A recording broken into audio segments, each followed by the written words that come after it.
ਇੱਕ ਹੀ ਵਕਤ ਪੈਦਾ ਹੋਏ ਬੱਚਿਆਂ ਦੀ ਕਿਸਮਤ ਅਲੱਗ-ਅਲੱਗ ਕਿਵੇਂ ਹੁੰਦੀ ਹੈ। ਜੇਕਰ ਇੱਕ ਹੀ ਸਮੇਂ ਤੇ ਦੋ ਬੱਚੇ ਪੈਦਾ ਹੁੰਦੇ ਹਨ ਜਾਂ ਜੁੜਵਾ ਬੱਚੇ ਪੈਦਾ ਹੁੰਦੇ ਹਨ ਤਾਂ ਇੱਕ ਬੱਚੇ ਦਾ ਸੁਭਾਅ ਕੁਝ ਹੋਰ ਹੁੰਦਾ ਹੈ ਤੇ ਦੂਜੇ ਬੱਚੇ ਦਾ ਸੁਭਾਅ ਕੁਝ ਹੋਰ ਹੁੰਦਾ ਹੈ। ਐਸਾ ਕਿਉਂ ਹੁੰਦਾ ਹੈ? ਇਹ ਕਹਾਣੀ ਅੱਜ ਇਸ ਤੇ ਆਧਾਰਿਤ ਹੈ। ਤੁਸੀਂ ਇਸ ਕਹਾਣੀ ਨੂੰ ਪੂਰਾ ਸੁਣੋ। ਕਹਾਣੀ ਦੇ ਐਂਡ ਵਿੱਚ ਤੁਹਾਨੂੰ ਇੱਕ ਸਟਰੋਂਗ ਮੈਸੇਜ ਵੀ ਜ਼ਰੂਰ ਮਿਲੇਗਾ। ਹੈਲੋ ਦੋਸਤੋ, ਰੂਹਾਨੀ ਗੁਰੂ ਚੈਨਲ ਵਿੱਚ ਤੁਹਾਡਾ ਸਵਾਗਤ ਹੈ। ਇੱਕ ਹੀ ਸਮੇਂ ਤੇ ਪੈਦਾ ਹੋਣ ਵਾਲੇ ਬੱਚਿਆਂ ਦੀ ਕਿਸਮਤ ਅਲੱਗ-ਅਲੱਗ ਕਿਉਂ ਹੁੰਦੀ ਹੈ? ਉਹਨਾਂ ਦੇ ਸੁਭਾਅ ਵਿੱਚ ਅੰਤਰ ਕਿਉਂ ਹੁੰਦਾ ਹੈ?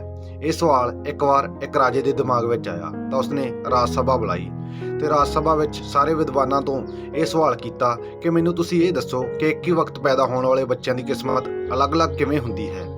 ਜਦੋਂ ਕਿ ਸਾਰੇ ਇੱਕ ਹੀ ਸਮੇਂ ਤੇ ਪੈਦਾ ਹੋਏ ਹੁੰਦੇ ਹਨ, ਜਦੋਂ ਕਿ ਸਾਰਿਆਂ ਦੇ ਅੰਗ ਵੀ ਉਹੀ ਹੁੰਦੇ ਹਨ, ਸਰੀਰ ਵੀ ਉਹਨਾਂ ਨੂੰ ਉਹੀ ਮਿਲਿਆ ਹੁੰਦਾ ਹੈ, ਤਾਂ ਉਹਨਾਂ ਦੀ ਕਿਸਮਤ ਅਲੱਗ-ਅਲੱਗ ਕਿਉਂ ਹੁੰਦੀ ਹੈ? ਉਹਨਾਂ ਦੇ ਸੁਭਾਅ ਵਿੱਚ ਅੰਤਰ ਕਿਉਂ ਹੁੰਦਾ ਹੈ?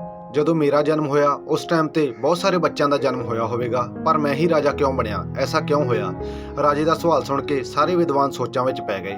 ਕੁਝ ਦੇਰ ਸੋਚ ਵਿਚਾਰ ਕਰਨ ਤੋਂ ਬਾਅਦ ਇੱਕ ਵਿਦਵਾਨ ਨੇ ਰਾਜੇ ਨੂੰ ਕਿਹਾ ਕਿ ਰਾਜਾ ਸਾਹਿਬ, ਅਸੀਂ ਤੁਹਾਡੇ ਸਵਾਲ ਦਾ ਜਵਾਬ ਨਹੀਂ ਦੇ ਸਕਦੇ। ਤੁਹਾਨੂੰ ਤੁਹਾਡੇ ਸਵਾਲ ਦਾ ਜਵਾਬ ਇੱਥੋਂ ਕੁਝ ਹੀ ਦੂਰ ਪੈਂਦੀ ਪਹਾੜੀ ਤੇ ਬੈਠਾ ਇੱਕ ਸਾਧੂ ਦੇ ਸਕਦਾ ਹੈ।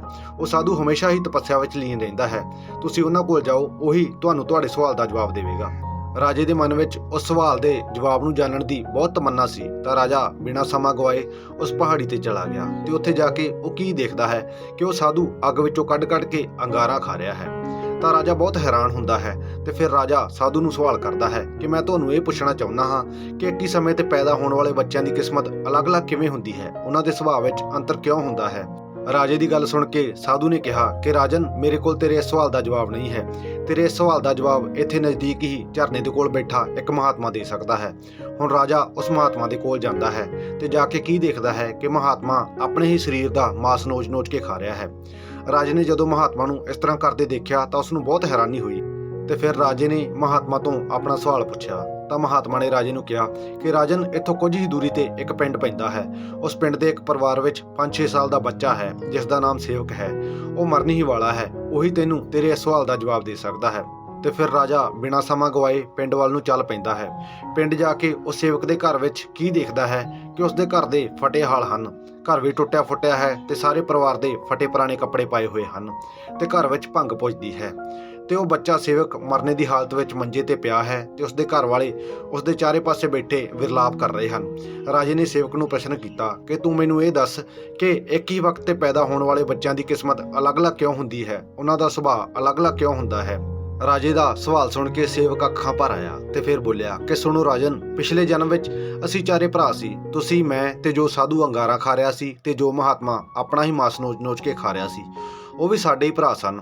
ਇੱਕ ਵਾਰੀ ਅਸੀਂ ਚਾਰੇ ਜੰਗਲ ਦੇ ਵਿੱਚੋਂ ਗੁਜ਼ਰ ਰਹੇ ਸੀ। ਸਾਡੇ ਕੋਲ 4 ਰੋਟੀਆਂ ਸਨ। ਜਦੋਂ ਸਾਨੂੰ ਦੁਪਹਿਰ ਵੇਲੇ ਭੁੱਖ ਲੱਗੀ ਤਾਂ ਅਸੀਂ ਰੋਟੀ ਖਾਣ ਦੇ ਲਈ ਇੱਕ ਜਗ੍ਹਾ ਤੇ ਬੈਠ ਗਏ। ਸਾਡੇ ਚਾਰੇ ਭਰਾਵਾਂ ਦੇ ਹਿੱਸੇ ਵਿੱਚ ਇੱਕ ਰੋਟੀ ਆਈ। ਉਦੋਂ ਹੀ ਉੱਥੇ ਸਾਡੇ ਕੋਲ ਕਈ ਦਿਨਾਂ ਦਾ ਭੁੱਖਾ ਬੁੱਢਾ ਆ ਗਿਆ ਜਿਸ ਦੀ ਹਾਲਤ ਬਹੁਤ ਬੁਰੀ ਸੀ, ਜੋ ਭੁੱਖ ਦੇ ਕਾਰਨ ਬਹੁਤ ਵਿਆਕੁਲ ਸੀ, ਜਿਸ ਨੂੰ ਦੇਖ ਕੇ ਲੱਗਦਾ ਸੀ ਕਿ ਉਸ ਨੂੰ ਕਈ ਦਿਨਾਂ ਤੋਂ ਰੋਟੀ ਵੀ ਨਸੀਬ ਨਹੀਂ ਹੋਈ। ਉਸ ਭੁੱਖੇ ਬੁੱਢੇ ਨੇ ਜਦੋਂ ਅੰਗਾਰ ਖਾਣ ਵਾਲੇ ਸਾਧੂ ਤੋਂ ਰੋਟੀ ਮੰਗੀ ਤਾਂ ਉਸਨੇ ਕਿਹਾ ਕਿ ਜੇਕਰ ਮੈਂ ਤੈਨੂੰ ਰੋਟੀ ਦੇ ਦੇਵਾਂਗਾ ਤਾਂ ਮੈਂ ਅੰਗਾਰਾ ਖਾਵਾਂਗਾ।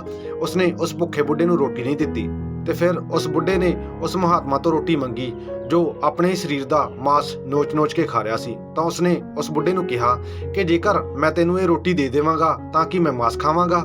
ਉਸਨੇ ਵੀ ਉਸ ਬੁੱਢੇ ਨੂੰ ਰੋਟੀ ਨਹੀਂ ਦਿੱਤੀ ਤੇ ਫਿਰ ਜਦੋਂ ਉਹ ਬੁੱਢਾ ਮੇਰੇ ਕੋਲ ਆਇਆ ਤਾਂ ਮੈਂ ਉਸਨੂੰ ਕਿਹਾ ਕਿ ਜੇਕਰ ਮੈਂ ਤੈਨੂੰ ਇਹ ਰੋਟੀ ਦੇ ਦੇਵਾਂਗਾ ਤਾਂ ਕਿ ਮੈਂ ਭੁੱਖਾ ਮਰਾਂਗਾ।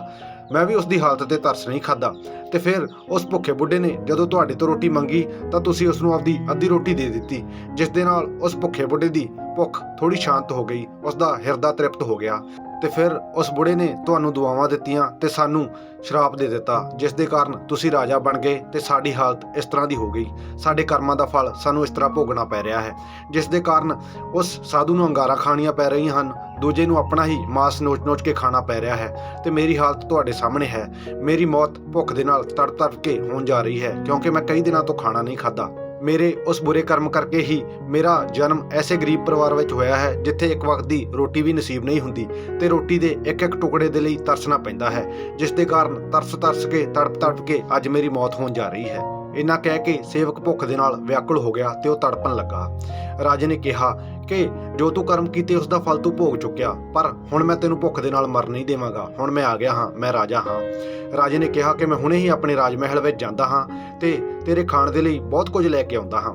ਇੰਨਾ ਕਹਿ ਕੇ ਰਾਜਾ ਤੁਰੰਤ ਹੀ ਆਪਣੇ ਰਾਜ ਮਹਿਲ ਵਿੱਚ ਗਿਆ ਤੇ ਬਹੁਤ ਸਾਰੀਆਂ ਖਾਣ ਪੀਣ ਦੀਆਂ ਚੀਜ਼ਾਂ ਲੈ ਕੇ ਉਸ ਪਿੰਡ ਵਿੱਚ ਸੇਵਕ ਦੇ ਘਰ ਪਹੁੰਚਿਆ। ਪਰ ਜਦੋਂ ਤੱਕ ਰਾਜਾ ਸੇਵਕ ਦੇ ਘਰ ਪਹੁੰਚਿਆ ਉਦੋਂ ਤੱਕ ਸੇਵਕ ਦੀ ਭੁੱਖ ਦੇ ਕਾਰਨ ਮੌਤ ਹੋ ਚੁੱਕੀ ਸੀ, ਕਿਉਂਕਿ ਰਾਜੇ ਦਾ ਰਾਜ ਮਹਿਲ ਸੇਵਕ ਦੇ ਪਿੰਡ ਤੋਂ ਕਾਫੀ ਦੂਰੀ ਤੇ ਸੀ, ਜਿਸ ਕਾਰਨ ਰਾਜੇ ਨੂੰ 2-3 ਘੰਟਿਆਂ ਦਾ ਸਮਾਂ ਲੱਗ ਗਿਆ ਤੇ ਇਸ ਵਿੱਚ ਸੇਵਕ ਦੀ ਭੁੱਖ ਦੇ ਕਾਰਨ ਮੌਤ ਹੋ ਗਈ।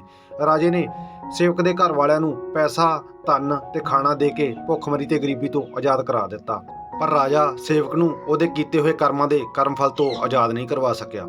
ਦੋਸਤੋ, ਇਸੇ ਲਈ ਕਹਿੰਦੇ ਨੇ ਕਿ ਇਨਸਾਨ ਨੂੰ ਹਮੇਸ਼ਾ ਚੰਗੇ ਕਰਮ ਕਰਨੇ ਚਾਹੀਦੇ ਹਨ, ਹਮੇਸ਼ਾ ਦੂਜਿਆਂ ਦੀ ਮਦਦ ਕਰਨੀ ਚਾਹੀਦੀ ਹੈ, ਮਾਨਵਤਾ ਭਲਾਈ ਦੇ ਕੰਮ ਕਰਨੇ ਚਾਹੀਦੇ ਹਨ ਤੇ ਮਾਲਕ ਦਾ ਹਮੇਸ਼ਾ ਨਾਮ ਜਪਣਾ ਚਾਹੀਦਾ ਹੈ ਤੇ ਦੁਖੀ ਹਿਰਦੇ ਤੋਂ ਦਿੱਤੀ ਗਈ ਦੁਆ ਜਾਂ ਬਦਦੁਆ ਪੂਰੀ ਜ਼ਰੂਰ ਹੁੰਦੀ ਹੈ। ਹੁਣ ਰਾਜੇ ਨੂੰ ਆਪਣੇ ਸਵਾਲ ਦਾ ਜਵਾਬ ਮਿਲ ਗਿਆ ਸੀ। ਉਸ ਨੂੰ ਸਮਝ ਆ ਗਿਆ ਸੀ ਕਿ ਚੰਗੇ ਬੁਰੇ ਕਰਮ ਹੀ ਇਨਸਾਨ ਦੀ ਕਿਸਮਤ ਤੈਅ ਕਰਦੇ ਹਨ। ਮੈਂ ਚੰਗੇ ਕਰਮ ਕੀਤੇ ਸੀ, ਇਸ ਲਈ ਮੈਂ ਰਾਜਾ ਬਣ ਗਿਆ।